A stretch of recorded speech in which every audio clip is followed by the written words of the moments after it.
morning, everyone. Good morning, and welcome to New York State Office of Cannabis Management. Get ready, get set, grant readiness. We are so excited to be here today. So excited to share with you today. Just want to go over some before we begin the presentation. Just want to go over some information quickly. In regards to our chat, we do have staff that are monitoring our chat. The external affairs team is on the call monitoring the chat. We have Julian and Jason, so please feel free to ask your questions within the chat.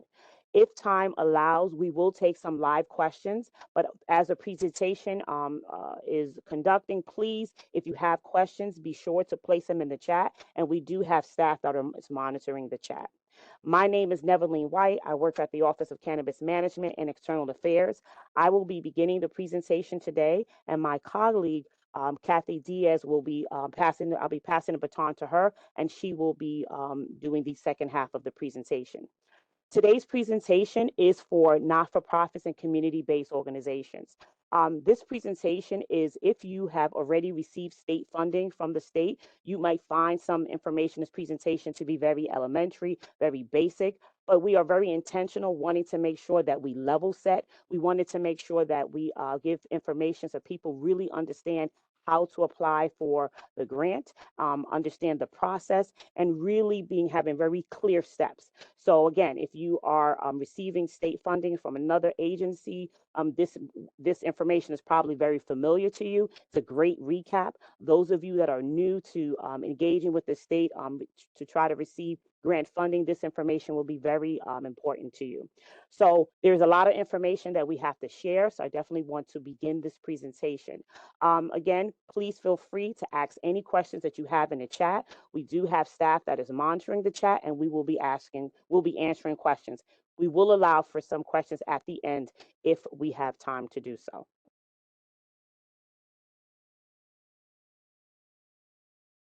So today's presentation, we'll be talking about grant funding opportunities. We also will be going over the 3 R's, RFI, RFP, and RFA. We'll be talking about the SFS system and pre-qualifications. We'll go over some next steps, and then we'll talk about the Office of Cannabis Management and the Community Grant Reinvestment Fund. So we want to do some level setting here, and we want to talk about what is a grant funding opportunity. We often hear this, but we really want to just dive a little bit deeper just to say exactly what it is. Grant funding opportunity is a published opportunity for eligible entities to competitively seek funds to support a program or initiative targeting a specific community. So basically what that is saying and what it means is that it is at a time where a state agency may have a written proposal saying we have funds available to support a program or certain initiative, and we want you to be aware of it. The reason why we're, want to be clear about a grant funding opportunity, because oftentimes there's different words. Some people may say grant funding opportunity. People say contracts. Some may say FOA. So there's a lot of different terms interchangeably, and we'll go over that. But we want to be clear that what it is. One thing about a grant funding opportunity is going to be very important information.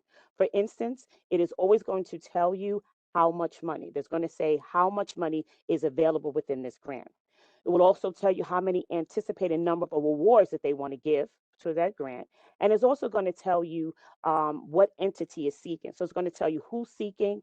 It's going to tell you about the program. It's going to tell you how much, and it's going to tell you how many awards we're looking to give. So grant funding opportunity has a lot of information, and you want to make sure that you read it for understanding and that you understand exactly what is asking and how much funding is available.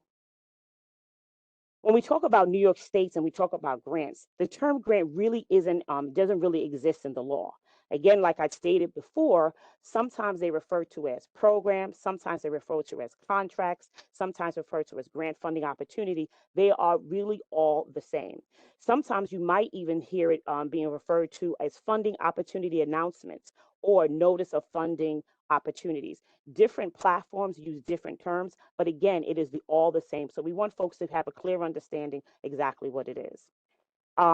Grant programs usually include multiple contracts for different organizations across the state. So oftentimes we're looking to fund the whole state, and it's going to ask for different contracts throughout the whole state.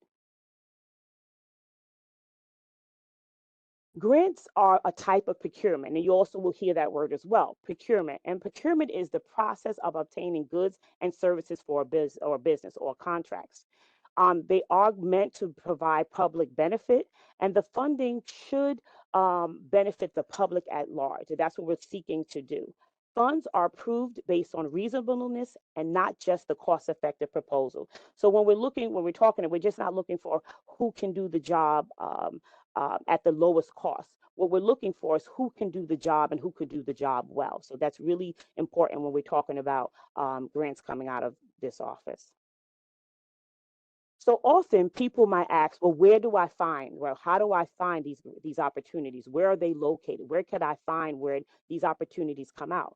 And one place that you can find it is published on the online in the New York State Contract Reporter, and it also would be posted on the agency's website. It would also, for instance, for our office, it will be posted on our website, but it also will be published in the New York State Contract Reporter.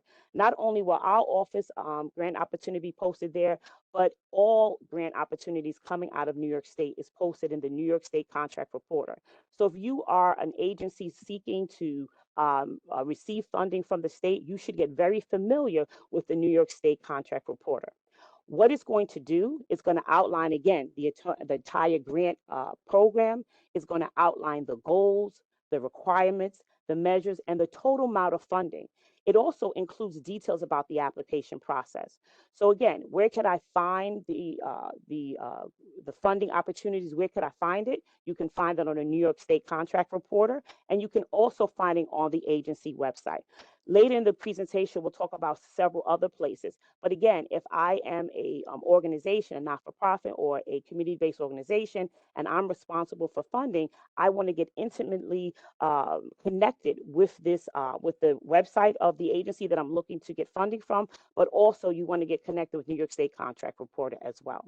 Now, within the New York State Contract Reporter, oftentimes they refer to it as notice of funding, which is NOFO, or funding opportunity announcement. So again, for this platform, it's probably going to be referred as funding opportunity announcement or NOFO. Other platforms may use grant opportunity. So again, these words are interchangeable. They're all really saying the same thing. We just want folks to be clear that when you hear these words, this is about funding opportunities.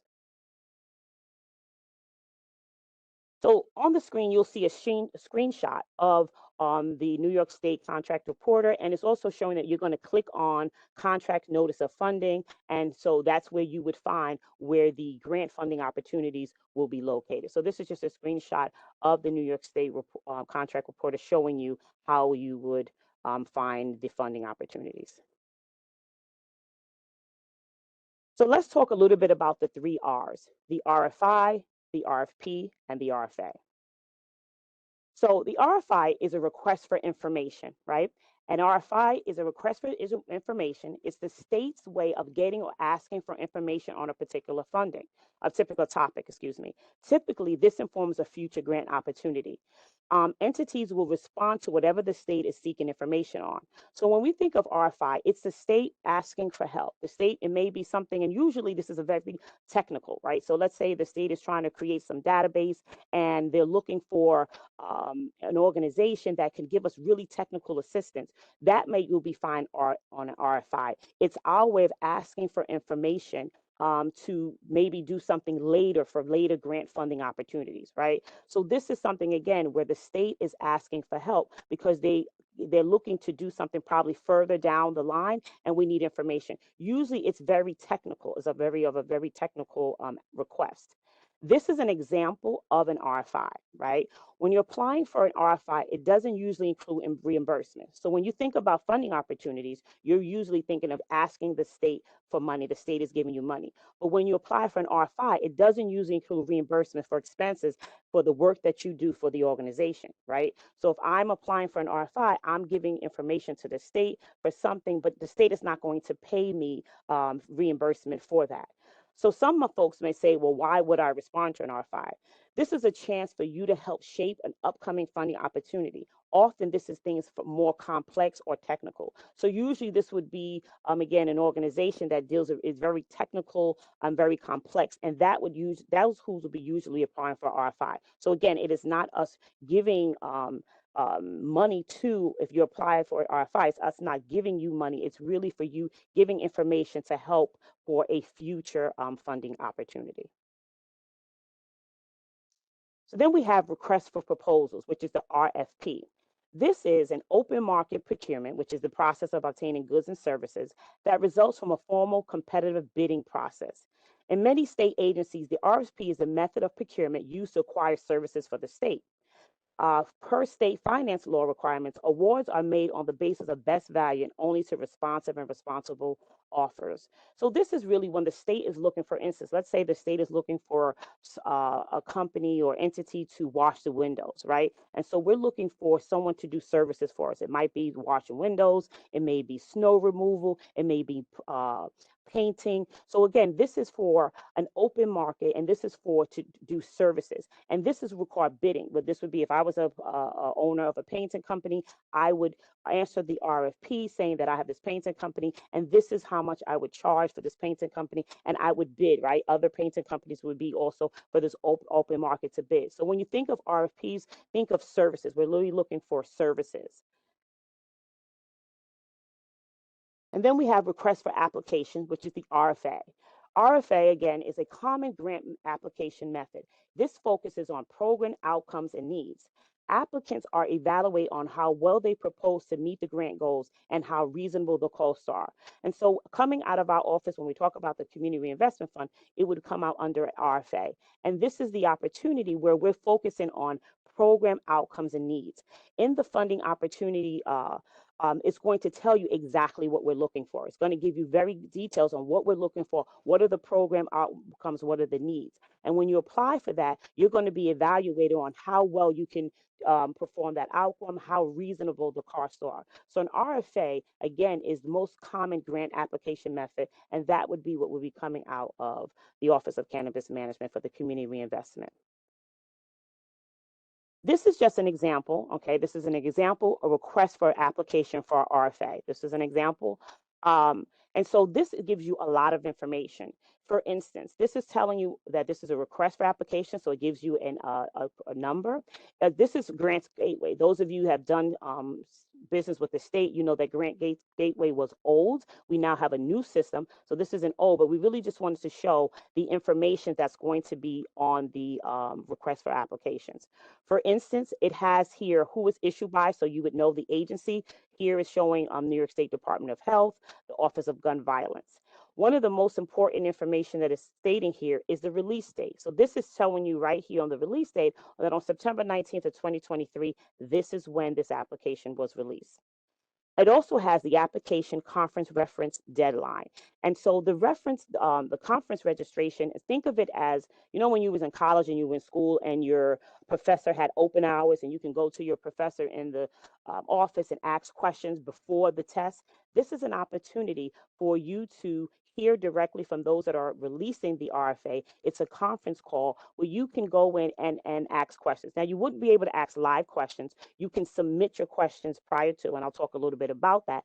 But the conference call is really important is because that's when they go over the application and you have the opportunity prior to the call to send in questions. So when the application is released, what you should be doing is reading the application. And as you read the application, you want to jot down some questions and make sure you submit those questions by the deadline. If you submit the questions by the deadline, as we go over on the conference call, we will be answering the questions. So we'll be answering questions that were submitted, and we also will be posting the questions as well. So this is your opportunity to ask any questions you may have. This is your opportunity to get a clear understanding of what we're asking for. So the conference call is really, really important. And on the RFA, it's going to tell you the deadline to register for that call.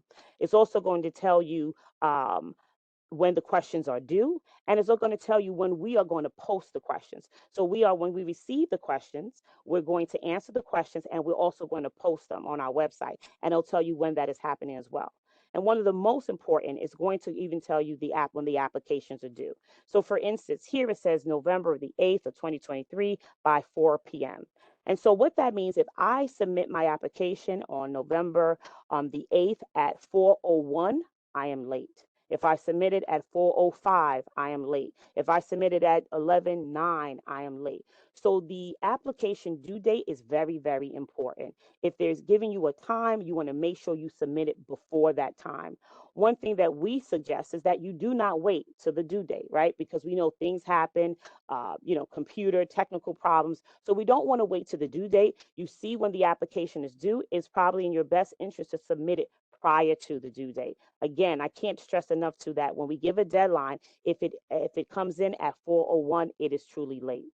So the RFA gives you a lot of information, and so you want to make sure that you read it for understanding. You want to make sure you're clear about the due date. You want to make sure you're clear about the conference call and that you set up for the registration of the conference call, that you participate in the conference call. And we would also just suggest that you send in your questions. Again, this is the opportunity to have your questions answered.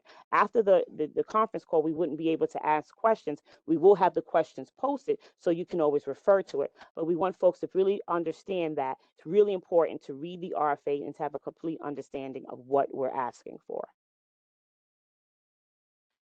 In addition, many times with the RFA, there are attachments, and they also are maybe some updates to the attachments. So really important for the youth. This is just an example. We just showed you a screenshot or examples of what the attachments. So oftentimes they're asking for the budget, the work plan. So this is where you would upload, the attachments to your application. But sometimes there's some amendments to it. So you want to make sure that you're constantly looking and looking for that, so you can make sure that you are um, meeting the deadlines and making sure that you're uploading and that there's any amendments that you are aware of it. So just to recap the three R's, we have the RFI, which is request for information. It's a state way of getting or asking information on a particular topic. The RFP is an open market procurement that results from a formal competitive bidding, process. So this is again where we're looking for services. And then we have the RFA, which is the common grant application method and focuses on program outcomes and needs. And so the RFA, this is what coming out of our office, it would be coming out of an RFA. We also want you to be aware that to support diversity and equitable access to economic opportunities within New York State, the state requires 30% of contracts be spent with certified minority and women business enterprises, which is often referred to as MWBE. More information on that could be found on their website, but we wanted you to be aware that this application will be subjected to those requirements as well. Now I'm going to turn it over to my colleague, Catherine Diaz, and she will be talking about state financial system and the pre-qualification process. Hi, good morning. Thank you so much, Nev. Welcome, everyone. It's so great to see folks from all corners of our state. And I am here to present a little bit about what is SFS, or the state financial system. So because I love to see that in the chat right now, right? Grants Gateway was retired. So we actually have a quick poll. We want to get a sense of who's familiar with SFS system. So we want just to get a kind of gauge in terms of folks who may have previously worked on Grants Gateway or are totally new to working with the state. So we're just going to issue a quick poll in the chat.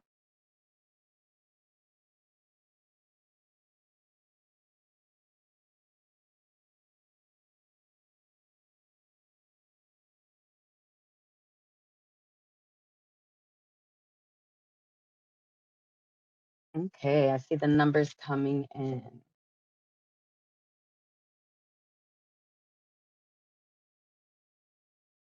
Okay, it seems the folks are pretty familiar with SFS and not familiar. That's great. And the part of the reason why, for folks who don't know, we've been in a statewide tour in person across regions, really bringing awareness on this transition. So as Neveline mentioned, and folks are mentioning in the chat, the state used to use a system called Grants Gateway for grants management, where folks would be able to find opportunities, be able to apply, and even manage their grants. And this year, the state transitioned to what is SFS. So registration in the SFS system is mandatory. And so we're going to walk through that if you can hit the next slides. And as I mentioned, right, it was earlier this year that folks were able that the state transitioned into this new system, excuse me. And a lot of the same features that you will find or you used to find in Grants Gateway, you can still continue to find in SFS.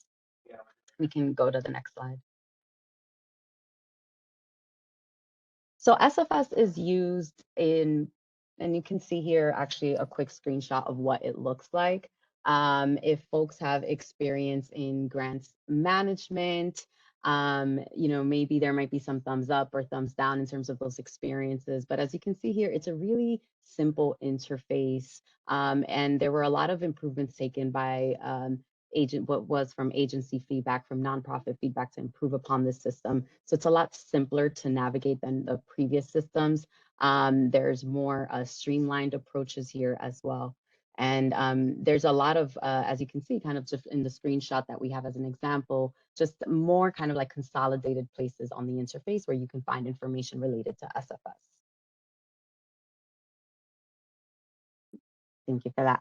And so agencies use SFS on everything from what is pre-qualification, right, which is that initial registration of your nonprofit into the system, all the way to, you could use it to find, as I mentioned earlier, different bid or funding opportunities.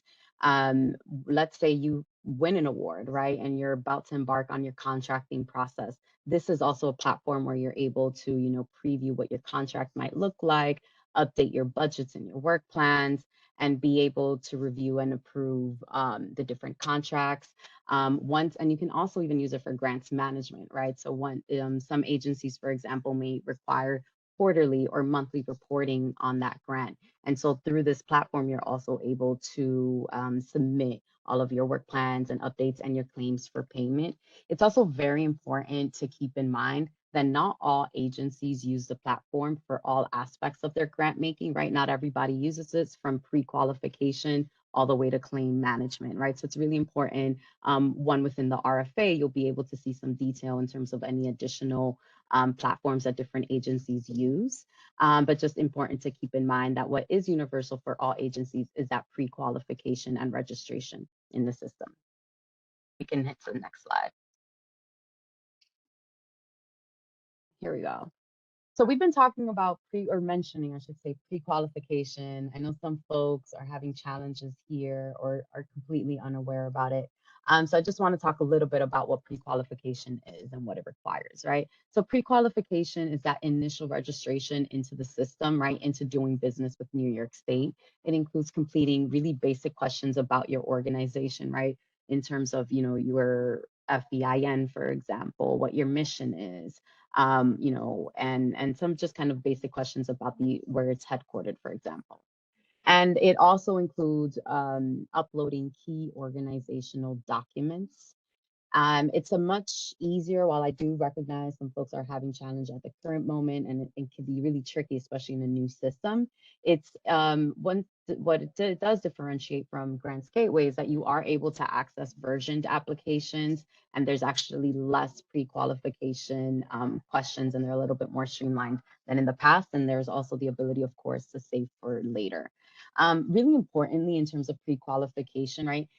Sometimes when we get new systems, we just rush into, creating that initial online account. With pre-qualification, there is a registration form that has to be signed by the agency head and has to be notarized in order to set up the organization's SFS account. So it's really important to find that online first, complete that, submit that, and that'll be able to kick off, once you have your SFS account, your pre-qualification process. And we can go to the next slide. Great. So this is a quick screenshot of what are some of the required documentations that nonprofits specifically have to upload in order to be pre-qualified to do business with the state and within SFS. Really important to note, this is a process that has to be approved, right? So once you upload all of that, your organization will receive an alert that, you are approved and that you are, quote unquote, clear, right? In terms of pre-qual status.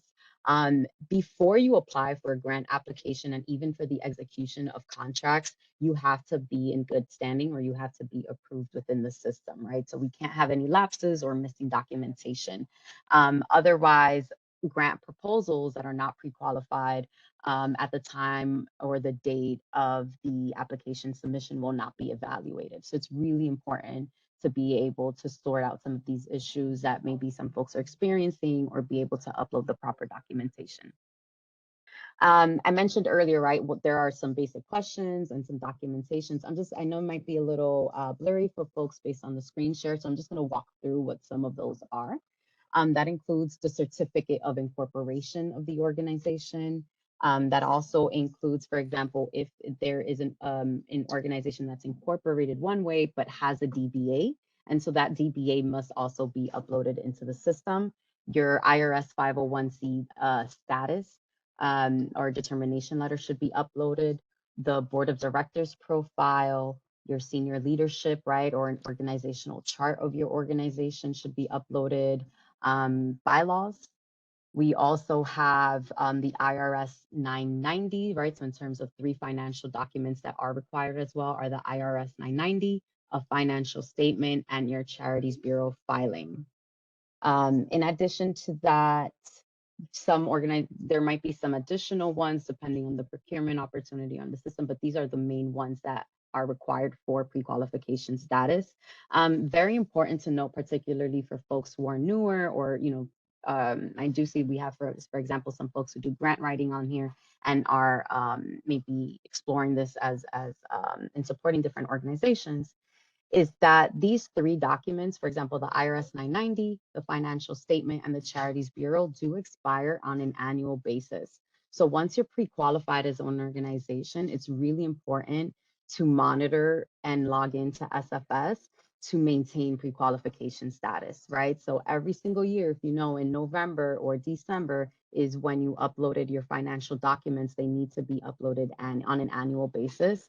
And you're also able to upload different versions of these documents every single year.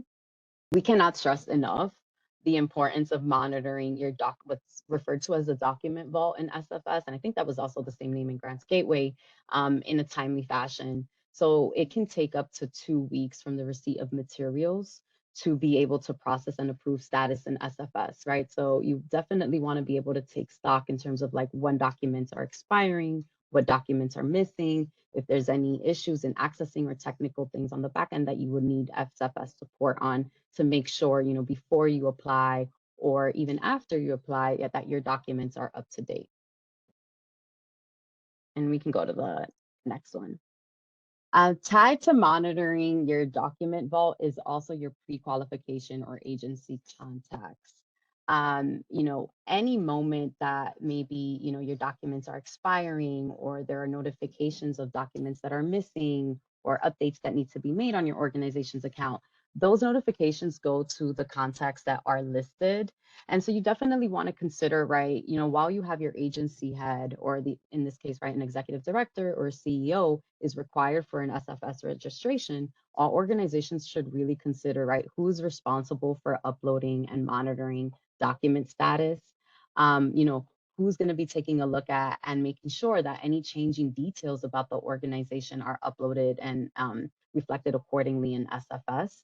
And also as well, right, who is applying for grants, who is monitoring grants, who are managing grants at your organization. So you really want to think about who are those individuals in your organizations and the roles that they should be assigned within SFS. So that way that if in the case that there are lapses, that you are able to have the appropriate people receive those notifications on time. This is definitely an area similar to pre-qualification that many agencies have noticed that folks aren't able necessarily to either apply, or there are issues when it comes to grant execution based on these categories because there might be some turnover at organizations. So this is definitely an area that you want to monitor as frequently as possible. And we can go to the next one. So I see in the chat, there's definitely a lot of difficulty in accessing the new platform, or some hiccups that might be happening. I do want to share some of the online tools that are available for folks who might not be familiar, and this includes on-demand training. everyone learns in different ways. Some folks really love training videos. And so I think this is also a great bonus, for example, compared to Grants Gateway that we now have in SFS. And that includes, this is the SFS Coach, where you can find different training videos on different topics. As you can see some here, right? From everything from how do I kind of submit a claim for payment to, how do I even initiate prequal status, or how do I add contacts onto my organization? And we can go to the next one. Thank you for that. They also have PDF reference guides with step-by-step screenshots. And learning a new system definitely takes time. And we do recommend taking the time to get familiar with both the SFS webpage in terms of its website, the SFS system itself and the platform, the videos, the guides as you approach the system. I do see in the chat that, and this is great feedback for us to also as an agency to have in terms of the challenges that people have navigating the site. There's also, as you'll see on the next slide, please, what is called the help desk. And so the help desk includes, via email and phone, you can contact them during business hours to be able to troubleshoot any support that you might need in navigating the website. And there's also support calls that happen every single Wednesday. And that means tomorrow, right? Yeah, so tomorrow. And so you can go onto the SFS website and check out the different topics. They have different topics every single week. And so you can definitely take a look to see which ones are most relevant to you. And that way you can receive more personalized support, I would say, in terms of navigating the SFS site from the staff. Great, and we can hit the next slide. Thank you. So I mentioned earlier, right, that all agencies use SFS for pre-qualification, right? All organizations have to be in SFS, but not all parts of grant making are within SFS. And OCM happens to be one of those agencies. This year, we're actually launching and we will begin to use what is called eGrants. And so eGrants is a platform that we will be utilizing in order for the submission of our upcoming funding opportunities, as well as for our contract management. While it's not live yet, it will launch. And a lot of folks are already on our listserv, which we do appreciate. We definitely encourage folks to, if you're not on our listserv, to sign up for our listserv, so that way you will receive the alert as to when eGrants is live. But in the meantime, we are absolutely recommending and encouraging all organizations to be pre-qualified within SFS, and that is a process that you can start today. Next slide, please. And next one. So to recap, especially if you've joined us maybe a little late, I know there's a lot of information, particularly if you're new to doing business with the state, is when you can always sign up to learn more about funding opportunities that exist within New York State on the New York State Contract Reporter at OCM. And of course, on the SFS website, you don't need to create an account simply to browse the opportunities that exist. And definitely you do need an account in order to apply for those opportunities. If you are registered in SFS, please take the opportunity and the time to look and make sure that all of your information is up to date. It's because there's so many training tools available now, it is a great time to also share that within your existing organizations, right? So maybe you have new development directors or you have new program directors that might be playing a role there. And so it'd be great to be able to kind of train up different staff who will be touching different funding opportunities onto SFS and be able to support that pipeline in the organization. And if you're new to SFS, you definitely want to take opportunity to take time to connect with the help desk as much as possible. Again, we welcome the feedback as an organization that is in grant making to be able to support and provide feedback to SFS itself directly. As Neveline mentioned earlier, when it comes to funding opportunities, we cannot repeat it enough. Please read very carefully. You definitely want to take a look at the many attachments that RFAs also come with, right? Sometimes it's one document, and sometimes when you go to the page for the agency that's providing that funding opportunity, you might see 20, as we showed in an example screenshot. And those are updated quite frequently for some opportunities, right? And a lot of those updates, as we mentioned, are based on your own feedback. So when Nev was talking about that applicant conference, and that opportunity for Q&A. They not only do they post a Q&A, but some agencies might edit and adapt some of the language within the RFA itself. So you definitely want to stay very close to that webpage and take stock of when the deadlines are in order to make sure that you have the latest and most accurate information before submitting a grant proposal. Paying attention to the dates. Not all dates not all opportunities, as Nev mentioned, are at 5 p.m. You know, some agencies have due times at 2 p.m., 5 p.m., 11:59 p.m. So you definitely want to make sure that you all staff are aware of that who will be submitting on behalf of an organization. And big things is looking also for historical funding opportunities, right? So after this webinar, maybe you browse on SFS. You may not see something that aligns for you or your organization at this time, but it's great to be able to just take stock of, you know, what are the type of funding priorities that exist for different agencies across New York State. What are the kind of eligibilities or requirements or targets that they're looking for, what areas of the state. So even if you don't see something that's for you right now, it's great to kind of look at what has come before. You know, some opportunities at different agencies, right, are on 2-year, 3-year, 5-year cycles. So they might be coming up again, especially if there is something that you are interested in. And I believe Nev also shared this earlier, right? When you apply, I know different folks have different opportunities to apply. Many opportunities to do business with the state are highly competitive. And you can always request feedback on your applications, even if you are not awarded. Part of that means, right, staying close to different agencies across the state and if you do have opportunities, or excuse me, if you do have funding right now with different agencies, you want to be able to foster a really strong relationship with your state funders, with your grant managers or program staff. They'll be able to provide more feedback to your organization, resources that might exist that can only support your own growth and development as an organization and position you into a more competitive place for other opportunities in the future. Okay, and so we're going to talk a little bit about OCM opportunities that are coming in the pipeline. You know, as I mentioned earlier, we've been on the roadshow, if you will, across the state, connecting with nonprofit organizations and raising awareness on the Community Reinvestment Fund. And we can go to the next slide. Thank you.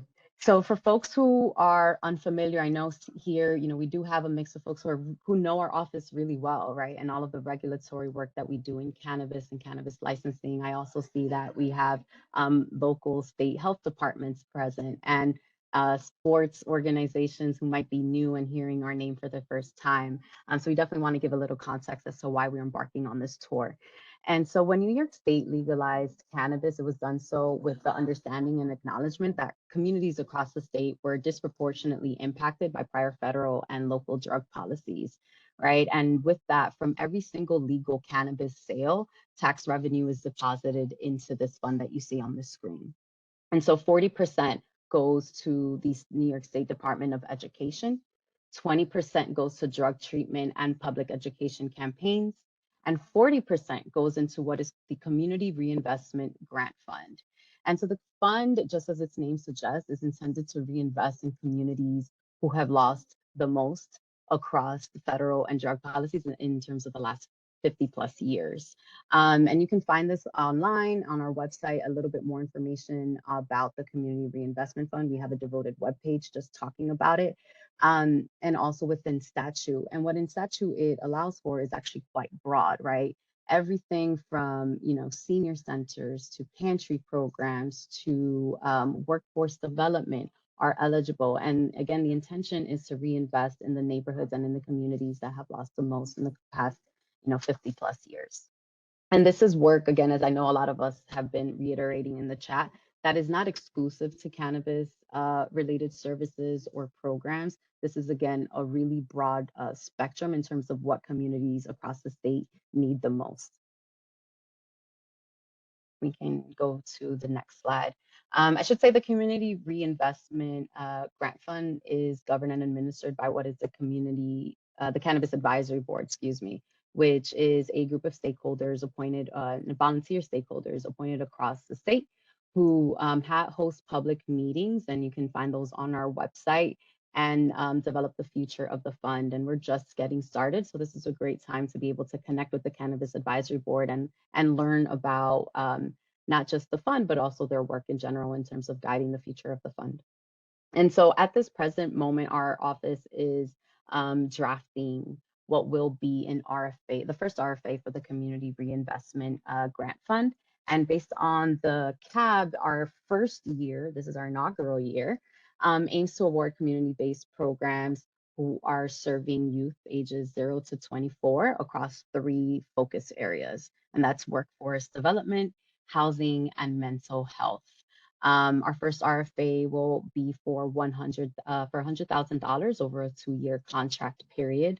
And we will be, and we have received many questions across from organizations, allowing for advance payments at 25%, which is available upon request of a contract term. And as I mentioned earlier, and we'll share within our within the recording of this and in our chat, is that we do have a web page on our website, right? So if you're new to this, if you're exploring this for the first time, you'll be able to find more information about the fund and be able to connect with our office about it. And the RFA, while it is not live yet, if you are on our listserv, and you are registered in SFS on the contract reporter, you'll be able to receive that alert once it's live. And as you can see on the screen, really importantly, right, the fund will continue to grow. This is our, as I mentioned earlier, right, our first year. And so for first year, we have a total of $5 million available to distribute for funding, but that fund will only continue to grow with every single legal sale that our dispensaries across the state make. On our website, you can find the legal dispensaries nearest to you.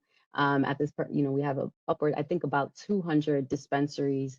And as folks who may attend at our community advisory board meetings or our control board meetings, a lot of our dispensaries are only growing in terms of revenue and across the state. And so as our policy director has shared in the past, our dispensaries, while we have 200 of them, many of them are gearing towards the $500 million mark for this year.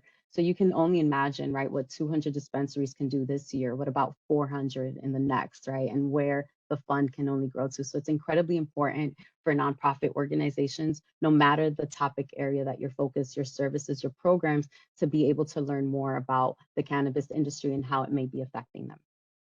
And all of our legal cannabis dispensaries who do contribute to the Community Reinvestment Fund will have this sticker on the exterior of their window. We can go to the next slide, please. And so many communities across the state have seen, there's a lot of confusion, right? Some neighborhoods you see some with stickers, some do not have stickers. And so you're able to report a list of dispensaries or any adverse or issues or concerns with cannabis businesses in your local neighborhoods through our website. We do have an incident reporting form. You can do so anonymously, and we do encourage particularly many nonprofit organizations to share that with their constituents or participants. Next slide, please. Staying connected to OCM is incredibly critical, as we've been saying over and over again in this space. We're just getting started with the Community Reinvestment Fund. Your feedback is incredibly critical to the future of not just the fund, but our work as a grant-making agency. So you can learn, as I've said, on our website. We have a webpage devoted just to the Community Reinvestment Program and all of our work. You can take a look at it as well. And in terms of our other initiatives.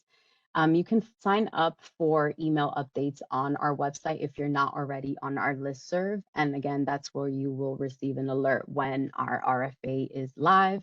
You can connect with our team, as you mentioned, Neveline. I see a lot of folks are present from all the way from Buffalo and Syracuse. Neveline is who you want to be able to talk to.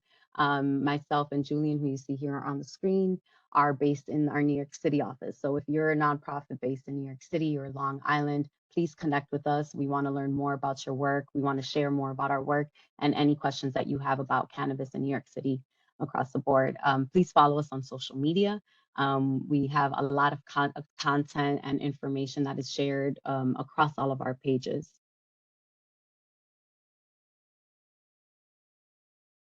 Great, and we are now at our question stage. We're going to be taking a few questions live. I do see we have a very robust chat.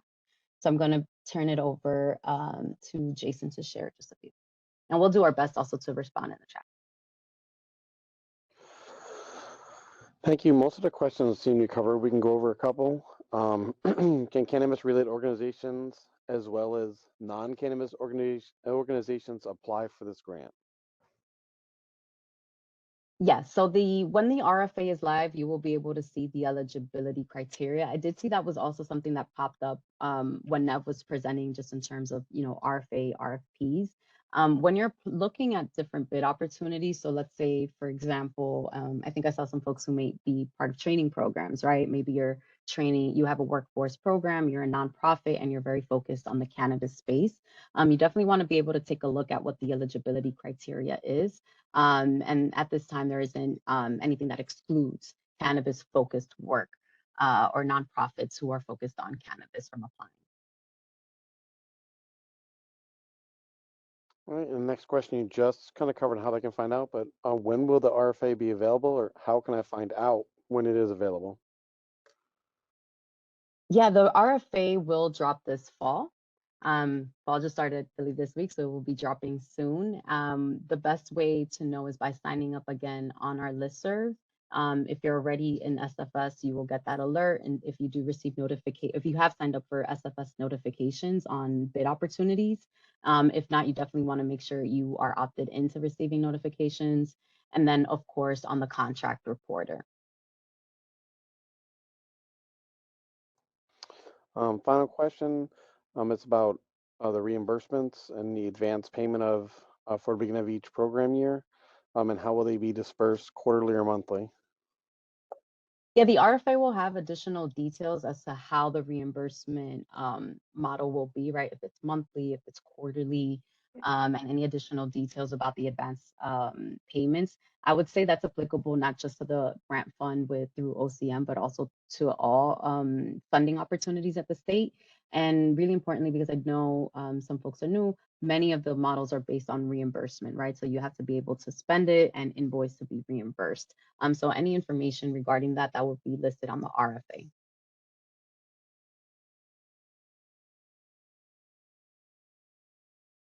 I don't know if there's any other more questions. Oh.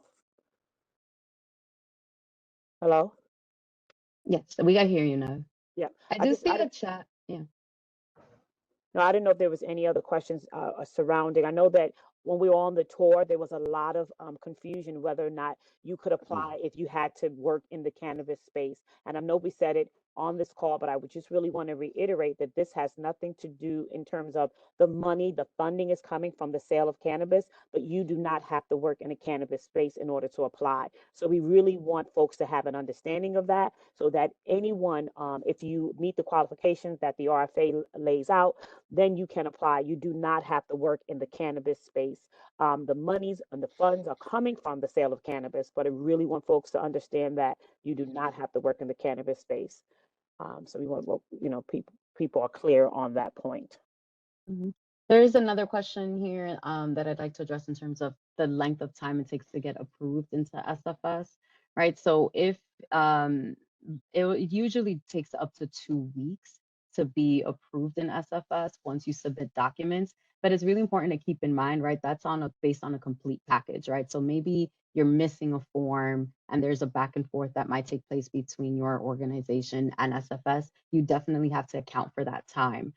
So which is why our office, particularly for folks who are interested and are paying attention to the fund and anxious in terms of its drop, which we appreciate, we definitely want folks to be able to start today if you have not started today, because it can take a length of time. And as we've noted, if you are on SFS, some documents do expire, so you want to be able to get those in on time.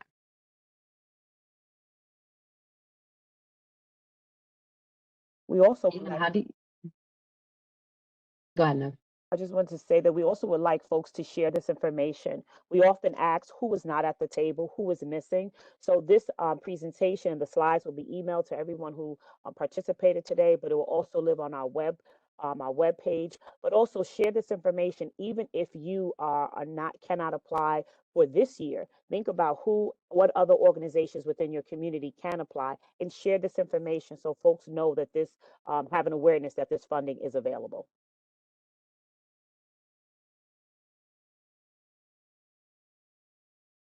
Mhm. I will say for the fund, and thank you. This is a question that we have here, and you can find again on our website, our webpage, some of the details that are available at this present time related to the RFA. I see. Thank you, Deborah from the Department of Health, who shared some information about the procurement status, the procurement process in New York State. Right. So online, you'll find some information available, but when the RFA drops or when an RFA is live, that's where you'll really see the full details, as Nev shared in the earlier portion of her presentation, and many of the very specific and targeted details about each procurement opportunity, they do vary. What's very key, as she mentioned around the applicant conference earlier, is that there will be a contact on the RFA where you can submit any questions you have. And that is the main way that you can submit all questions about a procurement opportunity.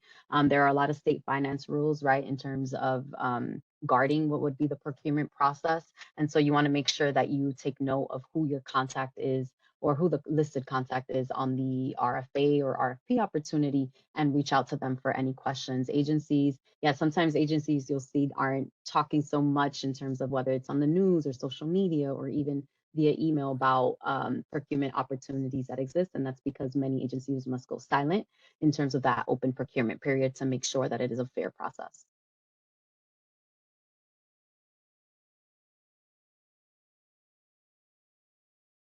And I think we can take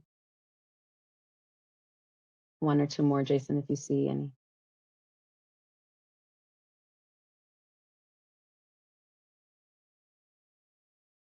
I do see here a question about the grant, excuse me. So just to recap, it is $5 million in total, right, in terms of the funding opportunity that is available for this year. And the award amounts will be $100,000 for a 2-year contract period.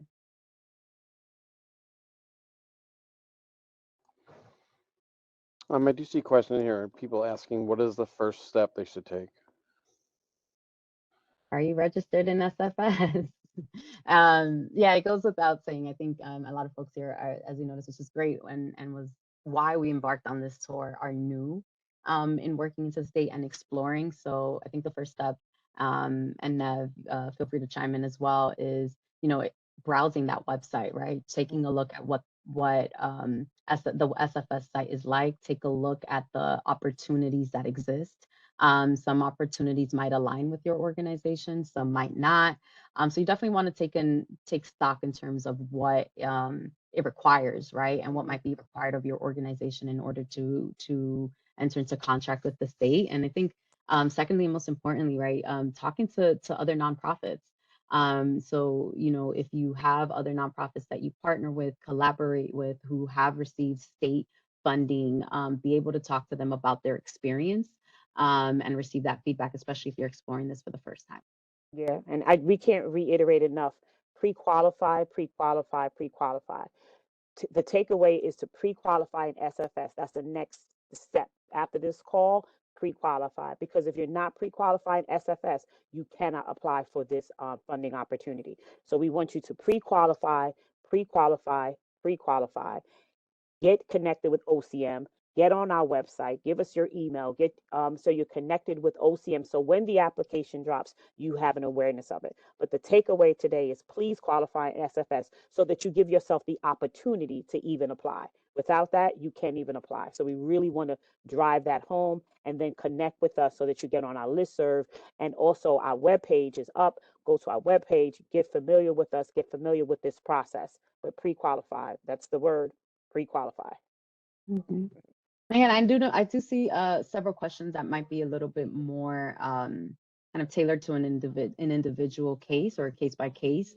Like we said, we're going to be sharing the recording. We're going to be sharing the slides. The email for the help desk is also limited, right? So if you're having is listed, excuse me. So if you're having some trouble in terms of different forms that might exist, where do you upload things? How do you kind of navigate that side? You definitely want to lean on the SFS help desk in order to resolve some of those issues on time.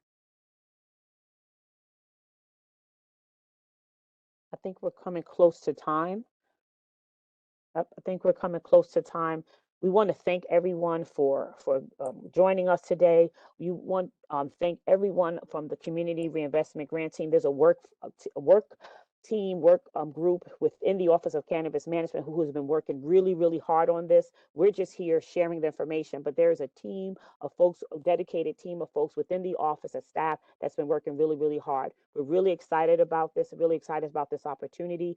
Again, we will be sharing these slides. We also will be, this recording will be on our website.